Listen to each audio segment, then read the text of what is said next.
Hi guys, thank you for tuning in. Today's episode, the first one of the podcast that I'm going to be running. It is going to be very light-hearted, a story about a footballer, honest conversation, honest answers, and if people can watch it and get something from it, then it's brilliant, we've done his job. Like I say, we're not trying to get out everywhere and do everything that we can do with it and try and get all eyes on it. It's nothing about that. It's just about having a bit of fun with it, talking to some footballers, letting them express their journey through football and seeing the negative, the good bits, the bad bits and all that comes with it.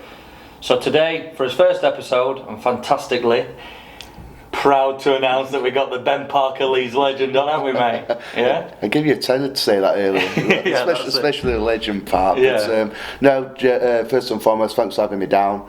I think it's fantastic what you're doing to set up, and for me, from my point of view, being an ex-player coming out of the game now, more stuff list is needed. So as you mentioned, hopefully someone can get something out of it. Probably, I don't know too much about for me, but yeah, it'll be brilliant, mate. Yeah, I think that's ultimately it. Like, it got set up as an idea that I did, that I collabed with media management on, and it is something that's needed in football. I don't care whether you play at Premier League and you're getting, criticised in the tabloids or whatever it is, or you're playing non-league, you've been released, you don't know where you're going, you're playing, I don't know, Sunday League, had a bad game. It's not all about like, oh, he's played Prem so you can't talk to him. Everyone has a story through football. Yeah. And the reason why I wanted it setting up is social media these days, anything that you look at, it paints a really rosy picture, and you all know it's not that rosy in football. Yeah. There's a picture of me that went out when I'm at Wembley with James Belshaw, Lloyd Kerry. I'm smiling like this, but deep down I'm thinking, just not got on at Wembley. I'm gutted. You didn't probably want to be there. Yeah, that's it. Like, when you're not on the pitch, it's not the same, and but people don't see that. They just think, look at that, that's brilliant, like that, that's really good. But there is ways to look at other things through different aspects of people's journeys, and that's what this is all about. We want to get the stories out there, and we want to see if people enjoy it. If they do, that'd be great. If not, is what it is. No, I'm sure they will, mate, I'm sure they will. But we'll get straight into it then. So, obviously, fantastic career, by the way. Done stuff that people could only dream of. But Leeds United, big part in your football career and still a part of you now. I always think people talk, oh, I did this, I did that. How hard is it to kind of narrow it down to your best moment in football? Do you know when you look back and you think, that was the best day, or that was the promotion, what can you honestly sit back and go like, what a day that was? Like, or that moment, that goal. I always find it interesting to what's your best bit? I always kind of go back to when you're a kid, you're 7, 8, 9 years old, you just play football for the fun of it, don't you? Yeah. So for myself, being a massive Leeds fan, got into the academy and all I ever wanted to do was play one game for Leeds United. That's all. Ellen Road, one game for Leeds United, full house, and to do it, fast forward 10, 12 years after that little boy moment, and you do it, it's class Leeds, isn't it? It's like it's the best feeling in the world, and luckily enough I did it because I was rubbish at school. I didn't want to do too much schoolwork, but I was fully focused playing football, and like I said, being a massive Leeds fan, my debut stands out. It was away at Macclesfield in the League Cup. So previous I went on loan to Bradford City. Didn't go too well, got them relegated. Sorry Bradford fans, but it stood me in good stead to then go back to Leeds because of a lot of turbulence at the time. Minus 15 point season. Players coming and going left, right and centre. We didn't have a kit man at the time, we had nothing in the kitchen. It were a shambles. It were crazy times. So I got given an opportunity, and debut Macclesfield away, 1-0 clean sheet, played centre half. That's probably not my position, Leeds, as you know. But then that was midweek, and then the first home game of the season, the weekend, the Saturday after the Tuesday, and I played, made my debut at Ellen Road, and just walked out in front of a full house. Just unbelievable. Tell a funny story about it. So I made my debut Tuesday, so I thought, yeah, I've got a bit about me here, so about to come out of the tunnel, and my shirt's out of my shorts. Dennis Wise has gone, "What are you doing, boy? Put your shirt back in your shorts, tuck it in." I'm like, "Yes, gaffer." But it's like the incredible memories. No, that's it, and that's the whole point with football nowadays. Is that's such a pinnacle, and that's why I wanted to ask that question first, because everybody wants to play for first team. I don't care whether there's an under-7 outside at the Keep Moat Stadium. Look, that's your dream. That's what you want to do, and that's kind of one thing I look back on now, and I would never happen to do at a young age. I never got that feeling. I didn't play Football League till I was 26, so I never really got that really butterfly feeling. But for someone to do it at such a young age as well, and at such a big club, really good. Yeah, because my journey was, so I was playing like England youth when I was 14, so I'd always had like kind of feel that like people are talking about you, even at a young age. You were destined to do it in a sense, because you were always like one of the better players in each of your age groups you played at. And without sounding big-headed, like year 10, year 11 at school, you're playing reserve football in front of like a big crowd, and you kind of know like you're doing well off back of that. But there's still a long journey to kind of go. And it's the old kind of people talk about where you played with a lot of players, lots of ability, but they just fall away for whatever reason. No, definitely. So I was lucky enough to progress from 14, 15 playing England reserves, and then eventually making my debut 3-4 years later. But there's only a handful who do that, and I was lucky enough to actually do that. Yeah. And then kind of to flip it on its head, then if you talk about all the good things that have come with that. So you've got your England, you've got the reserves playing 2-3 years above your age in the first team, probably one of the younger players to have done that for the club. Worst moment, something where you look back on now and go like, I don't know how I got through that. Because there is so many times, and this is what people don't probably realise, there is so many times where you get in car with your car school and you're like, I've had enough of this. There is, isn't there? I can. There's not enough fingers for me to count on the amount of times. It's probably about 2 weeks ago, something I was like, I've had enough of this, mate. I'm done. It does me head in. Do you know what I mean? Yeah.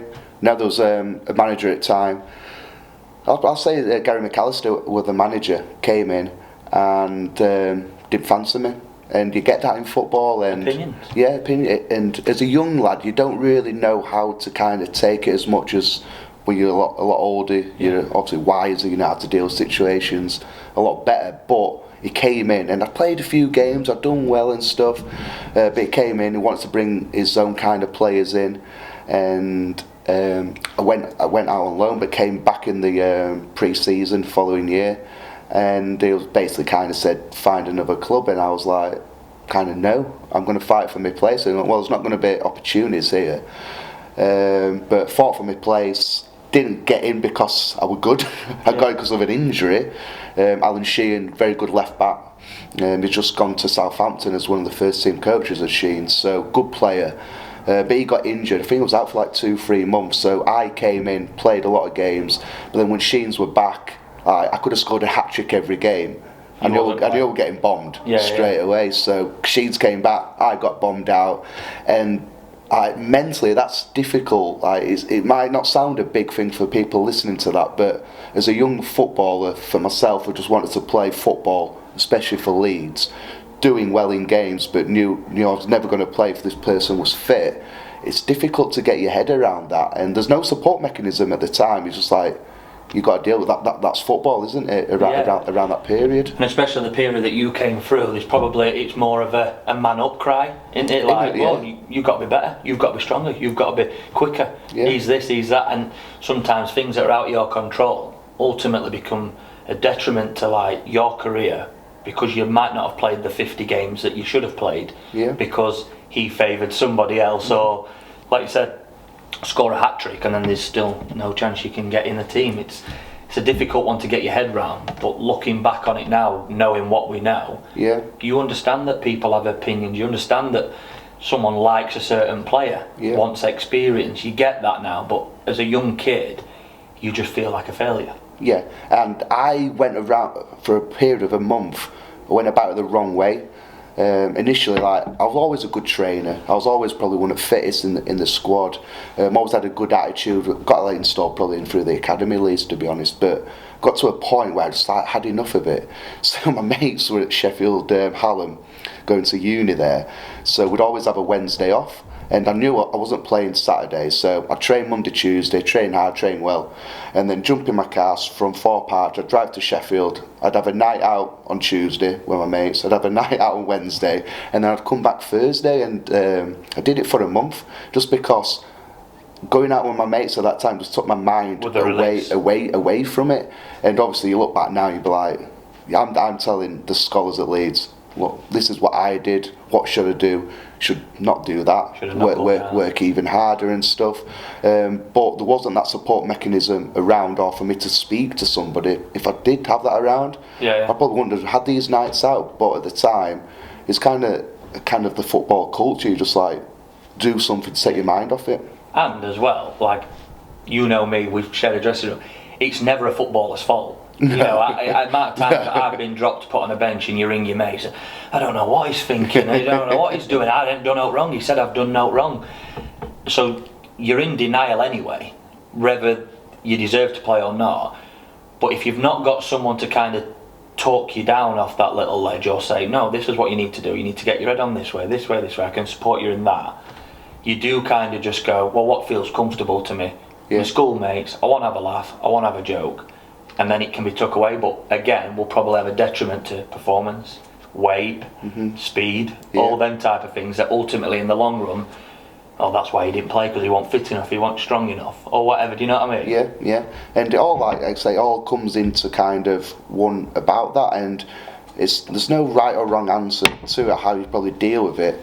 Obviously, I dealt with it at the time what I thought right for me, as you kind of alluding to there, mate, but I think nowadays it's the players, like the young players, the scholars have tools of people around them, and it's so beneficial. There might be a time when they have to let off steam. There's nothing wrong with that. Yeah, of course. Just don't do it for a month like I did. No, because that probably does take you back steps. But got experience in downing Jaeger bombs, I'd imagine. And stuff. Yeah, one or two. So, you speak about Leeds United as though it was your pinnacle. You know, young lad, fan of the club. Yeah, got your debut. How did you cope with leaving? Because I know for it, like, and again, I were only at Harrogate 5 years, but I had that many good mates there and that many friends. When I left, I was like, I felt like I'd lost everything. Do you know what I mean? Just because they were all my mates, it was like a little family. But to be there, from what age did you start? 8. So 8-year-old up until 24 when I left. So yeah, best part. It's maths I can't even do. 16 years. Yeah, best part of 20 years, isn't it? That I'll put it down to. So it's a massive kind of culture shock. And did you feel that it had an effect on your love for the game because you wasn't huge? So for the last 3 years, so Gary McAllister left, Simon Grayson came in. I was his first choice left back. I was like, I like this guy. He's a good guy. Is this one? Yeah. And so playing week in, week out. A lot of interest from other clubs, but the club wanted me to stay. Offered me a new contract, 3-year contract. So signed that, thinking, yeah, great. We've got a great squad, great chance of getting out of League One for the upcoming season. From the moment I signed the 3-year contract, for the next 3 years, I played 11 games in 3 years. And it's just bonkers, just injury after injury after injury. And was that unlucky injuries or lifestyle choice or just not being fully committed because your head were, I don't know, I wish I was still at Leeds or... No, it's just basically I've got a body of an 80-year-old man. it's one of them things, and went for a scan before end of the season. And shown I need a hip operation. It's like, oh, I'm 19 here, 20, like hip operations for like NHS and the elderly.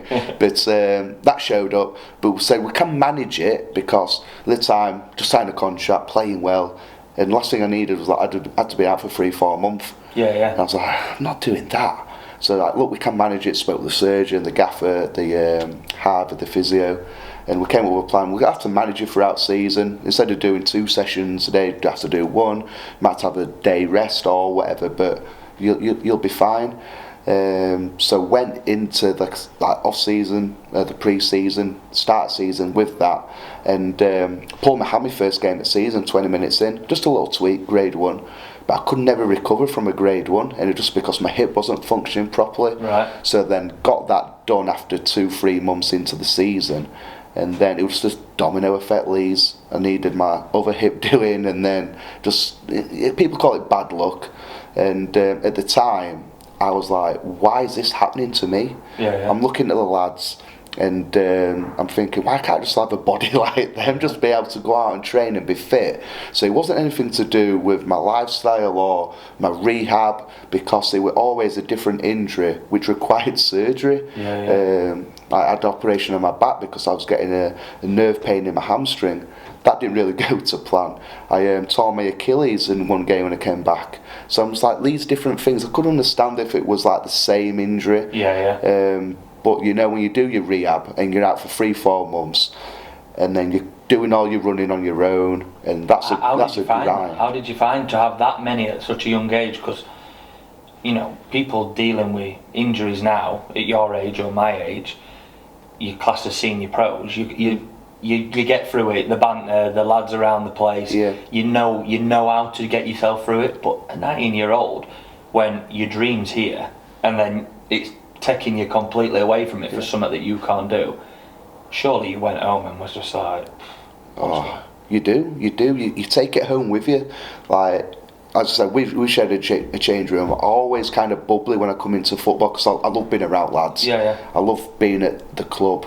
I love all that aspect. So it didn't at the club. You wouldn't really notice too much if it were affecting me.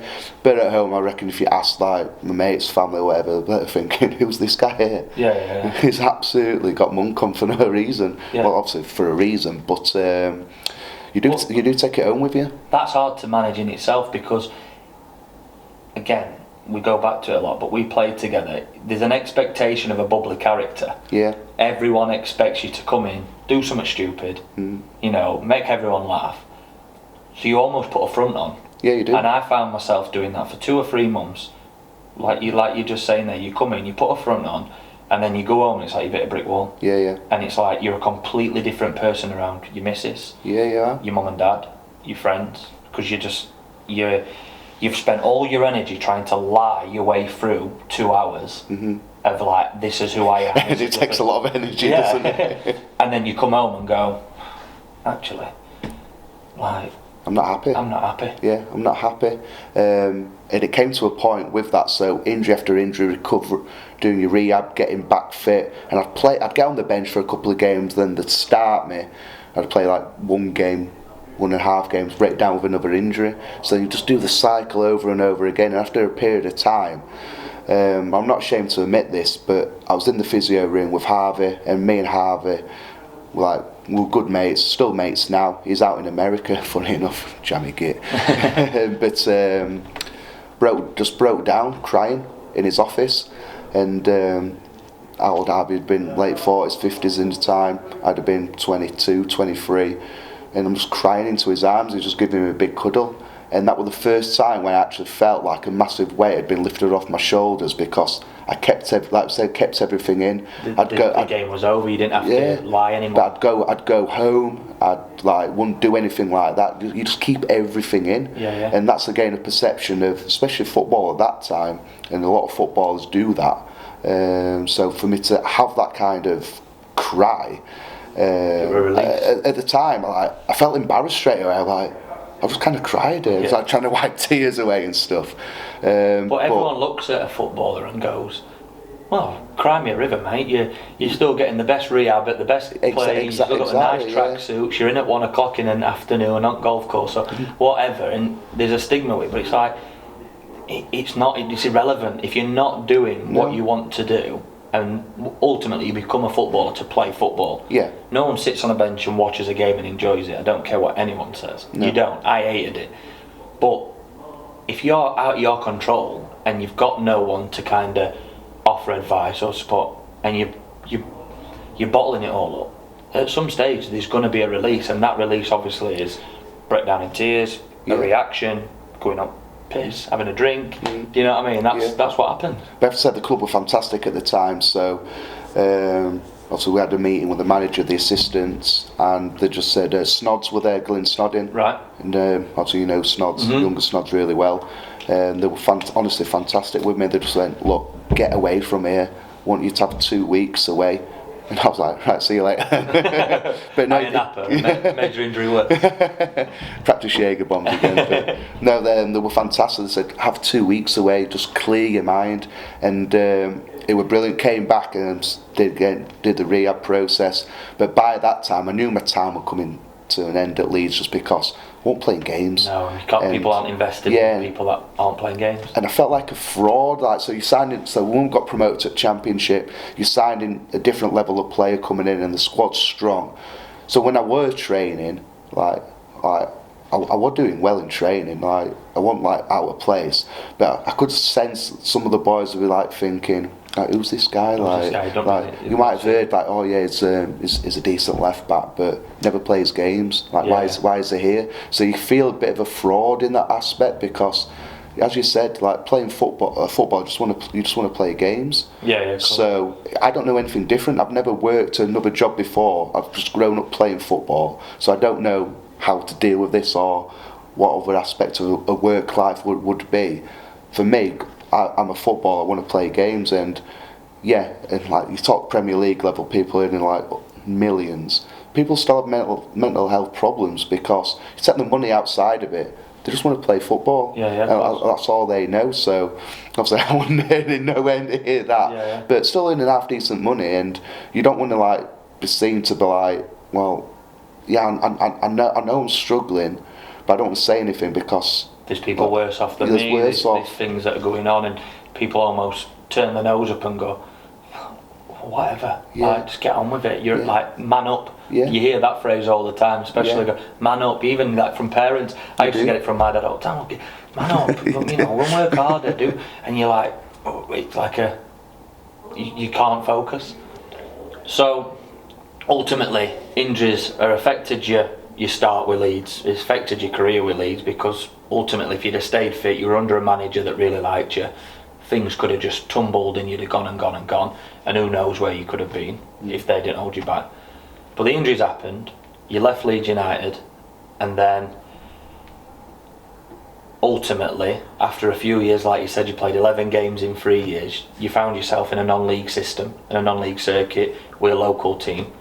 At any stage, coming out of full-time to part-time, did you lose the love of the game? Did you not want to play anymore? It's not walking out Ellen Road, walking out of Guiseley, is it? Let's be honest. Never more. It's a bit similar. the 1,100 fans or the 29,000 or whatever it is. There is a big difference, and I know it is a joke, and we all laugh about it with stuff like that we all want to play in front of 80,000 at Wembley, but played in front of 800 or whatever. But there is a massive difference, and I was lucky in a sense. I did it the other way around. I started low and then ended up playing alright, whereas for a 19-year-old to be walking out of packed Ellen Roads to 5 years later Guiseley, or 6 years later Guiseley, it was less. It would have been, I left 2012 Leeds, and by 2014 Guiseley, and you said there, did I fall out of love with the game? Completely did. I went to try and do some other things, spoke to a couple of friends who had businesses, could have potentially get involved with that. I just didn't want to play football at all, because when I left Leeds, I went on trial to some teams. I went to Tranmere, they offered me something, but it was it just wasn't going to work. It was a token gesture offer. They really didn't probably want me. Signed a contract at Bury, but that situation, they had a transfer embargo, so the deal couldn't go through. Nearly went to sign a team in Norway. Brian Dean, the ex-striker, he was a manager out there. He used to clean his boots, actually, so kind of knew him. Big size 14 Diodoras. Took you about 6 hours to get through. Only give me 50 quid at Christmas, Dino, any chance? But that didn't work out. So obviously 3 years injury, not loving football at the time, coming out of leaving Leeds, and not working out at these other clubs. I just what is the point here? Just what am I doing it for? I'm not doing it for the... hate football completely. And now, again, just the money that you'll have been picking up at those clubs wouldn't have been the money you were on previous. Well, so there's a culture shock. There is. And people don't understand that the drop can happen so quick. Yeah. You know, we touched on it earlier, you know, off camera, that these young lads now at 23s teams earning astronomical money, and then soon, within 2 years, you could be at a non-league club that's exactly having a tenth of it. Yeah, but I'm not one of them kind of players where like I'm entitled to, because I've been earning decent money at Leeds. I can go elsewhere lower down and I'm entitled to good money. So the contract I signed at Bury before it couldn't go through, I wasn't going to get paid. They were just going to pay me expenses, just because I wanted to just be at a team. The bottom of League One, getting hammered every week. I just wanted to come in, play football, and then hopefully earn a deal, whether Bury got some funding or a team elsewhere, because a lot of clubs had been looking at me thinking, well, he's played 11 games in 3 years here. We're not going to touch him. No. So for me, it wasn't about the money. Like, by the time I want to get paid, I haven't been paid for like a while. So I'm like, look, put all that aside. It's not even an ego aside. It's just like I just want to get back playing football and showing people that I can actually play. I'm not turning up to like rob a living here. But no, I did completely fall out of love of it. From the mental side of that, you know, it takes a lot, that, because like, you know, I wouldn't have been doing it for expenses. You know what I mean? So to kind of put yourself back in that position, it's probably something that young lads nowadays, rather than chasing that extra 50 quid or the name of the team or whatever it may look like, or the step, you know, you hear that all the time, step 5, step 4, it's irrelevant. It's about playing football and proving your worth. 100%. And ultimately, like you've just said there, someone who's played 11 games in 3 years, don't matter who the name is, it's not as luxurious as someone that's played 150 games in 3 years. Exactly. And you can't, it doesn't matter what level that looks like. Do you know what I mean? So, well, as a gaffer, you need to look after yourself first and foremost. And if you're going to sign a player, I know what I'm going to sign. I'm going to sign someone who's played 150 in 3 years, like you said, compared to 11. It's a no-brainer. So, but that's what I did though. Leeds, I just tried to do the football, come out of Leeds, do the clubs. Didn't work. Fell out of love of it, and so. Technically, I went from Leeds, and my next club I signed for were non-league Guiseley and Conference North. And the only reason I went to Guiseley was because I knew a couple of lads there, and they reached out to me saying, "Oh, come and train with us one night." So I'm thinking, well, we used to play Guiseley in pre-season, and that was just like a kind of a warm-up game for us, really. A little tick over, 45 minutes, little cameo or whatever. Why don't I put myself through this anyway? A bit of persuasion. Gav Rothery was there, and me and Gav were at the academy since we were 8 years old. Come all the way through. Fantastic player with Gav. And similar journey to me. Bad injury, dropped all the way down. Kitty was the manager at the time. Didn't really know much about him, but Mark Bauer was the centre half. And when I went on loan to Bradford, he was the captain at Bradford, and we were good mates when I had a year there. So for looking at the team, like knew a couple of lads, thought, go on, I'll go down and have a kick about. Like, what's worse that can happen? What worse can happen? Later that Tuesday night, Kitty got sacked, seeing him off after a session. He thought, I'm not having Parks around me anymore. Get rid of that. Yeah, see you later, Kitty. But and then Bowers came in as a caretaker manager, and immediately rang me up. He went, I'm caretaker manager, I want you to play on Saturday. And like, Bowers, I've not kicked a football properly for about 6 months, and he was like, "No, you're playing." So you're at Guiseley, and you got people around you that's really good. You enjoy the dressing room. Love of the games back? Definitely, straight away. Within a few training sessions, a couple of games, and I was like, what I've missed, just the feeling of being around the lads. Being lads in the change room after the game, you're putting the music on, it's blaring out, you're having a good time. I missed that feeling, I really did. And that's where people that aren't involved in football, they don't understand that that's the biggest part about the game. Huge. The dressing room, the Christmas dues, the start of the season dues, the banter with the lads. It can mask a lot of things because you enjoy that more than the actual football. The stuff that's really getting you down and the stuff that you're doing on the pitch or not playing, as long as you're enjoying it off the pitch, it takes your mind away from it. Yeah, but it does. ultimately, that's your primary focus. That you want to be playing football. Yeah, and ultimately for me, it was like having a smile on my face. I felt like kind of myself again, if that kind of makes sense. And without you realising, because you get yourself caught up like in almost a bubble with the not playing. I won't say I was depressed, because like I'd always go out and have fun. But looking back now, it's easy for me to say I wasn't myself. And then guys that gave me that lease of life where enjoying playing football and you enjoy doing something, that transcends into your normal day kind of life as well. And it transcends into your ability. The amount of times when you're not enjoying something, or you get back into Leeds training and you've only played 11 games in 3 years. Every training session you feel like you've got a point to prove. So that pressure on a young lad, or a pressure on yourself, that must have just been massive, because every time you got the ball you feel like, I've got to show these how good I am. Whereas when you go to Guiseley, everyone knows how good you are. They want to give you a ball because how good you are, and it just rolls off. And everyone's like, why is he playing at this level? I won't be losing ball, just give me the ball. And then you went to Harrogate, obviously that's where we met. We had a good few years there, promotions. Well, that was a big thing as well. So Guiseley winning promotion, club captain, staying up in National League when we were part-time, being captain of that.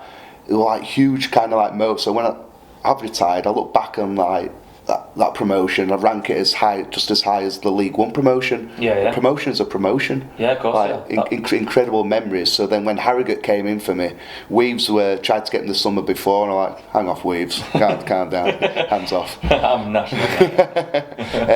But went in, and obviously everyone knew Harrogate at the time were trying to go places, and then I'm seeing the likes of like Ainge signed a new loads. Colbeck was already there. Danny Ellis was there. Someone like yourself coming in. We made some really good signings, and thinking, you know what, I've got another chance here of a promotion. It didn't work out first year. But we got it right second year. We got it right second year, but I think the difference, and you probably backed me up, between the first and second year, we went full time. That was huge. It was more kind of like the right characters, or the togetherness of the squad, and just everyone kind of being in it together. And it was a tight-knit group, wasn't it? There was 11, 13, 14. So come in, we went into full time. Obviously we got promotions, that were all great, but the side of it that people don't see is probably the injuries that you had while you was with us, and the early retirement ultimately. What age did you finish? Was it 30? 30. So 30-year-old, which is ridiculous. That's me in another year and a half. So for me to kind of commute in my brain that I'd be retiring in a year and a half, I feel like I've got another 10 years in me. So that's not what the gaffer says. I think I've got 10 years. I don't know what level it'll be in 10 years, but so where do you think, where we are, like what happened? Because the first year, the second year, we got promotion. You'd played a massive part in it. Third year, both of us, to be fair, not so much. But then it was just like we came in one day, Parks has retired. He's gone. But so now, Liam Kitchen, who was we had on loan season before from Leeds, very good player. He's at Barnsley now. His Kitch doing well. He was playing. He's a centre half. His Kitch, so played left side centre half for quite a lot. I was left back in the promotion season. I think Kitch picked up an injury or something, so he didn't play towards the end, like especially the playoff games or the playoff final. And I heard we got rumours Kitch was going to come back, and I'd heard that he was going to come back as a left back, and I'm like, oh no, hello darkness, my old friend. This could be me. So I went to see Weaves in pre-season, and I didn't help myself. I came back a little bit overweight in that pre-season, just a little bit. Crackers had lower body percent than I did. And Becky was lapping you on the run. That's when you knew it was a... I knew when we signed Langers, and he was nailing 57. Consistent though. You were consistent, and I was very inconsistent. So I went to see Weaves. I was like, I just wanted to see and talk about season coming up. What's my plans? What plans you got for me? And it basically just tore into me. I was like, you've come back overweight, you're struggling with the runs, blah blah blah. And we are bringing Kitchen. It's going to be the left back, so you're going to be like second choice. And I was like, I've got no problem with you bringing people in, Gaffer, all that. That's part of the game. I've been around it for years now. But when you're saying I'm like last at runs, well, someone's got to be last. But season before, we had we had Tell, we had Angie, lads who I could beat at certain runs.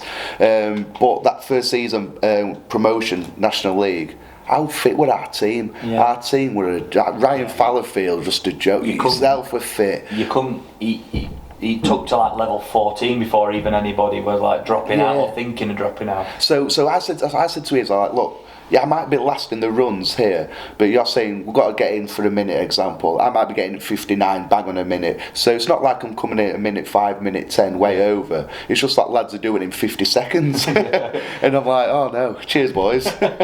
But so writing was on the wall. So first game at season came, left me out of the squad completely.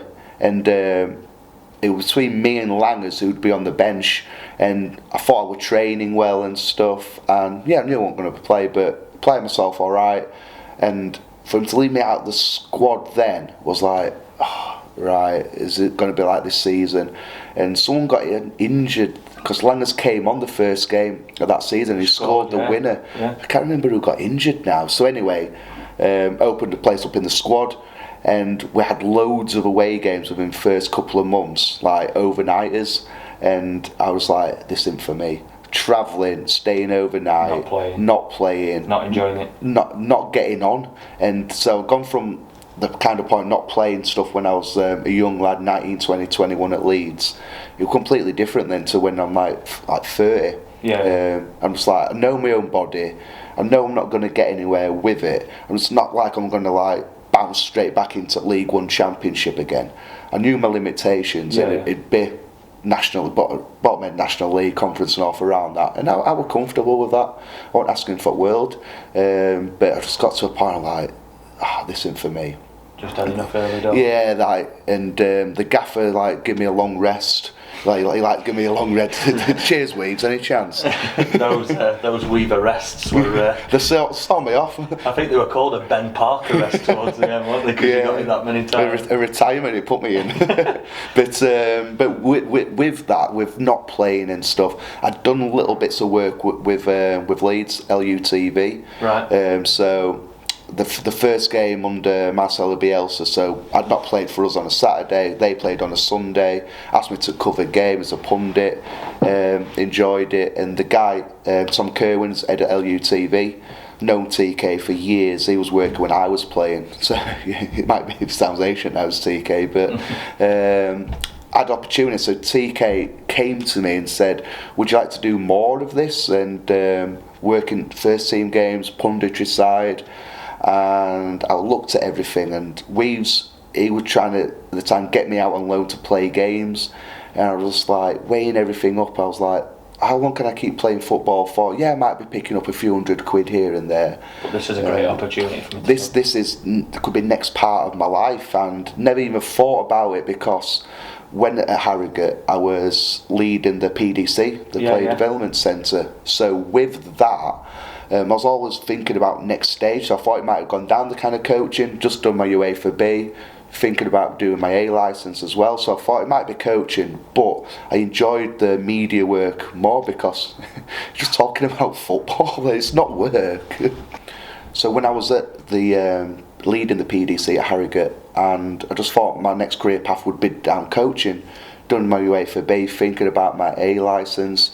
But whenever time I did the media stuff for Leeds, I enjoyed it more because it's just talking about football. It's it's not work. It's like we could talk about football, your mates talk about it in a pub.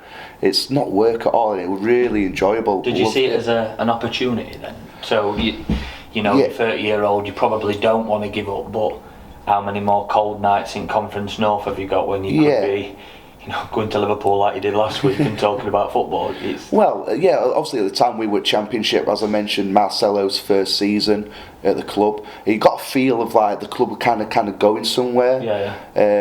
Again, for opportunity for me to work back at Leeds, still a massive fan then, love the club. I was like, so weighing everything up, and it was a big risk and a big gamble at the time, because I could have still been head of the PDC development, could have gone to a team, played part-time football, so it all worked out, kind of money-wise, playing-wise, everything like that.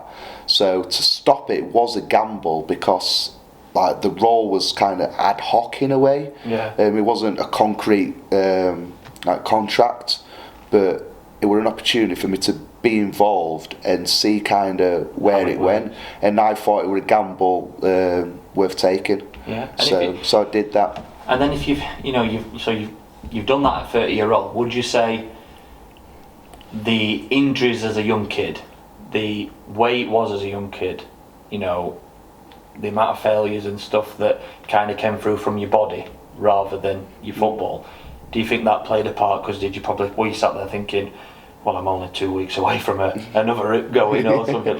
Yeah, that goes in your mind. But the period I had out when I was injured, you think about away from the game, like what do you want to kind of do and stuff. You start to panic. So, you know you're not getting any younger. You think I've not got the qualifications behind me. Yeah, and just having that period out, I kind of knew how to deal with not playing. So for me, retirement wasn't scary, where I can imagine it different for players where they're playing week in, week out, get to 35, and then all of a sudden, bang, retirement. So and they'll struggle to deal with that. Yeah, I can understand the reasons why they do have struggles. So for me, it was like a kind of a gradual kind of coming to the end, and I was happy. It was my decision. It wasn't taken out of my hands at all. So I was happy. Did you feel like you had any more left to give to it? I could still do a job now, Leeds, I'm not going to lie. Darlow, you're going to come Darlow with me and see what we can me and Jakey Lawler at the back, on Jakey boy. But no, like, I still honestly think I probably could play somewhere. I could even Guiseley and like offer something at that kind of level. Experience, stuff like that. But it doesn't excite that. It got to a point where football didn't really excite. I loved being around like lads. I loved absolutely every second being the lads at Harrogate. But it got to a point, not playing, just like, I'm not really bothered if I don't play again. No. So coming out of it, and people say, oh, do you miss playing? I don't miss playing at all, because I don't miss waking up feeling like Tin Man. So I don't miss that aspect. Of course I miss, again, the changing room stuff, the putting the music on after a big win, and you're buzzing, or you're back on the coach after an away win, having a few lagers and stuff. So I miss all that aspect, of course, but who doesn't miss hanging around with their mates? Like that, I think that's a natural kind of feeling. So for me, as a transition, it was a gradual process, and one I'm so grateful I took. And I think, from your perspective, the easiness of the job you went into, let's be honest, it's not digging holes, it's not working on a railway. No. Not that there's anything wrong with that, but there's a big difference between watching Leeds Liverpool than doing, the hard labour jobs and stuff like that. So that transition was probably easier for you. Yeah. But not everyone gets to do that. No, they don't. So retirement at an early age for somebody else, through injuries, through not playing, and then into that type of world is a lot different from what you did. Yeah. So there will be people out there, and there will be things that are happening to lads this year, this week, this month, that might stop the playing careers, and it is a big shock. Yeah. Are you a massive advocate that you need a career behind you, you need qualifications behind you, because not everyone's a Leeds legend? So as you just touched on there, 97% of failure in the football population is massive. Huge. But what we're trying to do with this podcast, and what I'm trying to do, is when we're reaching out to people, we're letting young people know that you're not always going to be successful. Not even if you go all the way to England international, there will be bumps in the road, but it's how you deal with that type of stuff. And I think it's all right highlighting it. And I think the reason why you're such a good advocate for that is that you've had the hard times in football. Yeah, you've not dropped right down to Sunday League, but there's been stepping stones that you've had to get over. And for the people that don't know you, Ben's currently working at LUFC TV, doing their media stuff. You're enjoying football again, and you've managed to do that, turning negatives into positives. Yeah, and I feel like I've come full circle, where think back to 19, 20-year-old injuries at Leeds, not playing, get out of the club, don't like football, and come full circle and working back at Leeds. And I love it. And telling the young lads. And I can tell my story to the young lads, hoping, because it's not one cap fits all. No. And you'll have other guests here talking about their journey and their kind of pathway. And all you're trying to do is just giving different people options and saying to people, it's okay not to be okay. And these are kind of mechanisms how I've dealt with it. Other guests will deal with it a different way. And if people can listen to this and pick up one little thing that might benefit them, that's all we're trying to do. We're not trying to reinvent the wheel or saying we're going to cure everything or mental health or whatsoever. We're just trying to give people tools. And I've gone through it. I said I'm crying my eyes out in the office. So for me to go back to even at LUTV now, I'll have down days, I'll have bad days, but me to work around great people there, Emma Jones, Rich Williams, Tom Kerwin, Bryn Law, Tony DeRigo, the other legends, like they're my support mechanism. I can talk to them now. So I think that's one thing that if you can take anything from your conversation or your story from what I'm picking up is you've got to try and find somebody to talk to, and whether that's at your club, at your work, whatever you do.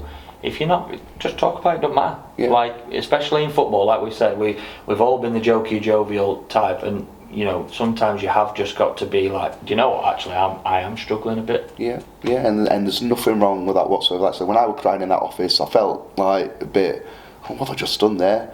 But it was good for me to get it off. It get it off my chest. probably moved you further forward than it did take you back. 100%. But I've absolutely loved this, Leeds. It's been a great chat. We've got through it all right, haven't we? We've actually got through it being half sensible, half silly, haven't we? But no, thank you very much, mate. Really appreciate it. I know you've took some time out of your day. You've not put an invoice in, are you? You're not going to charge me for it? Have you not got that yet? But if you have tuned in and you've liked it, feel free to like it, and anything that's tagged below, if you want to follow me on any of those platforms, that'd be great. But if, like I say, we'll do more. They might get better, they might get worse, I don't know. It'll get worse from this. You're going straight to the top here, Leeds. But cheers, pal, thank you very much. What's up, man?